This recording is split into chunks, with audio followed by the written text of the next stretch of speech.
Hi అందరికీ. అందరు ఎలా ఉన్నారు? నేనైతే చాలా బాగున్నానండి. ఇది పొనగంటి కూర అండి. చాలామందికి తెలిసి ఉంటుంది, తెలియని వాళ్ళ కోసం చెప్తున్నాను. ఈ పొనగంటి కూర రెగ్యులర్గా ఒక 45 డేస్ తినడం వల్ల రెగ్యులర్గా అయితే 6 మంత్స్ స్పెడ్స్ చేంజ్ చేస్తారు కదా. ఈ ఆకుకూర తినడం వల్ల 1.5 ఇయర్ నుంచి 2 ఇయర్స్ వరకు కూడా స్పెడ్స్ చేంజ్ చేసేంత అవసరం ఉండదంట.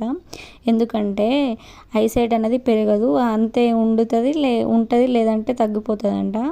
ఇది నేను డాక్టర్ని కూడా అడిగాను రీసెంట్గా, మా బాబుని తీసుకెళ్తే అలానే చెప్పాడు, ఆకుకూరలతో పాటు ఇది కూడా పెట్టండి, ఇది పెట్టడం వల్ల చాలా బెనిఫిట్స్ ఉంటాయి, చిన్నపిల్లలు కదా తొందరగా తగ్గుతుంది, క్యూర్ అవుతుంది, అలాగే పెద్దవాళ్ళు కూడా తినొచ్చు అని చెప్పారు.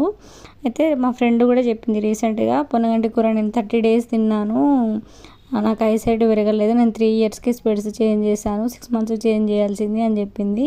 దీనివల్ల చాలా బెనిఫిట్స్ ఉన్నది. దొరకడం కూడా చాలా రేర్ అండి. దొరికిన వాళ్ళు మాత్రం మిస్ చేసుకోకండి.